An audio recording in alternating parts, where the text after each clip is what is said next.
پنجاب میں اردو. عزیز طلبہ، گزشتہ موضوع پر بات کی جب ہم نے دیکھا کہ نصیر الدین ہاشمی نے دکن میں اردو کے حوالے سے ایک نظریہ دیا، اور انہوں نے کہا کہ دراصل اگر مسلمانوں اور ہندوستانیوں کے ملاپ کے نتیجے میں ایک زبان پیدا ہوئی تو ظاہر ہے کہ اس کے لیے ہمیں اس راستے کا تعین کرنا چاہیے جہاں سے برصغیر کے لوگوں اور اہل عرب کے مابین تعلقات سب سے پہلے پیدا ہوئے. اور انہوں نے دعویٰ کیا کہ دراصل یہ تعلقات مالابار کے ساحلوں پر دکن میں پیدا ہوئے، لہٰذا اردو زبان کا مولد دکن ہونا چاہیے. اسی موضوع پر بات کرتے ہوئے میں نے کہا تھا کہ اس دور میں مختلف محققین نے اپنے اپنے انداز میں اپنے علاقوں کے حوالے سے، اپنی زبانوں کے حوالے سے تحقیقات کا آغاز کر دیا ہوا تھا. لہٰذا 1923 میں دکن میں اردو جب نصیر الدین ہاشمی کی مارز اشاعت میں آئی تو اس کے صرف 5 سال کے بعد ایک کتاب سامنے آئی حافظ محمود شیرانی کی، جس کا نام تھا پنجاب میں اردو. حافظ محمود شیرانی نے اپنی اس کتاب میں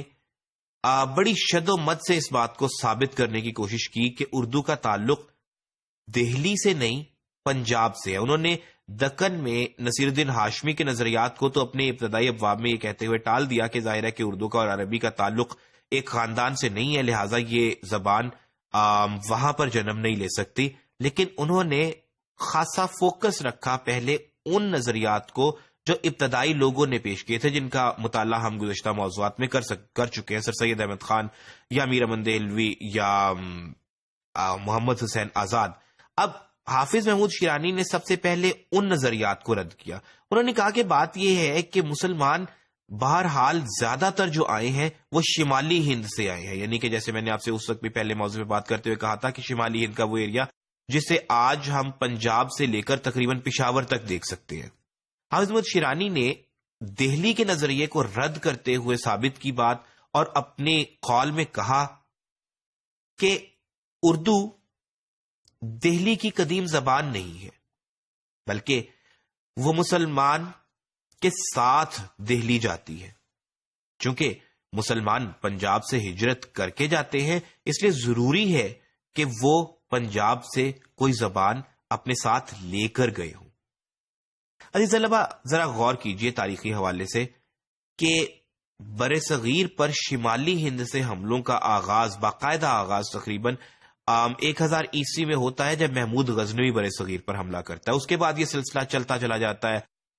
شہاب الدین غوری خاندان، پھر اس کے بعد ظاہر خاندان غلامہ، خلجی، تغلق، اور پھر کرتے کراتے سادات اور لودھیوں سے ہوتے ہوتے ہم مغلوں تک پہنچ جاتے ہیں. لیکن یہ حملوں کا سلسلہ جاری و ساری رہتا ہے. جو بھی دہلی پہنچتا ہے، جو بھی آگرہ پہنچتا ہے، وہ بہرحال ظاہر ہے پنجاب سے ہو کر گزرتا ہے. اور اگر واقعی معاشرتوں کے ملنے سے زبان مارز وجود میں آتی ہے تو پھر دہلی پہنچنے میں مسلمانوں کو وقت لگا تھا. یعنی 1000 عیسوی میں پہلا حملہ ہوتا ہے اور 1206 میں قطب الدین ایبک کے حملے کے بعد مسلمان وسطی ہند تک پہنچتے ہیں. تو ظاہر ہے کہ 206 سال تک پنجاب والی سائڈ پہ، یعنی دہلی سے ادھر کی بات کی جائے تو پنجاب والی سائڈ پہ جو مسلمان یہاں پہ آباد ہوتے ہیں، معاشرتوں میں رہتے ہیں، یقیناً ان کے آپسی ملاپ کے نتیجے میں کوئی نہ کوئی زبان کے نقوش تو بنے ہوں گے.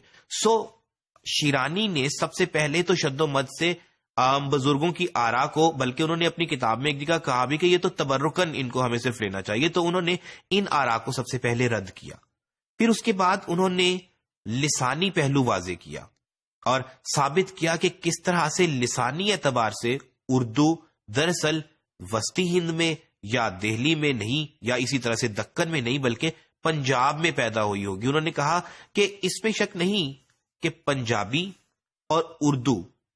ہندوستان کی دیگر زبانوں کے مقابلہ میں قریب ترین مماثلت رکھتے ہیں.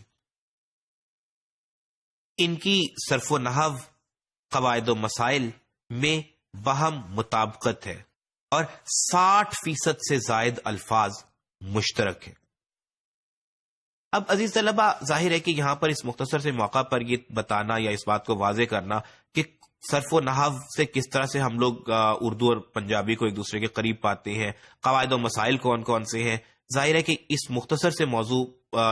سے وقت میں اس پر بات کرنا تو ممکن نہیں ہے. لیکن اگر آپ مطالعہ کریں یا مشاہدہ کریں اپنی روزمرہ بولی جانے والی پنجابی کا اور ہماری اس اردو کا جس پر ہمیں فخر ہے، تو ہم دیکھتے ہیں کہ اس میں یقیناً واقعتاً مماثلت پائی جاتی ہے. ہمارے وہ دوست جو ہمیں سندھ میں دیکھتے ہیں، یا ہمارے وہ دوست جو ہمیں خیبر پختونخوا میں دیکھتے ہیں، یا ایون ہندوستانی زبانوں کی اگر بات کی جائے تو ہم یہ جانتے ہیں کہ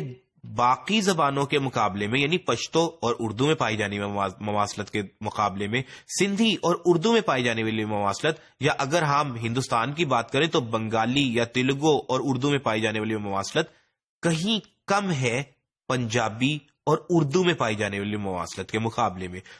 حافظ محمود شیرانی کا یہ نظریہ لسانی اور تاریخی اعتبار سے اگر حتمی نہیں تو یقیناً مضبوط ترین ضرور قرار پاتا ہے۔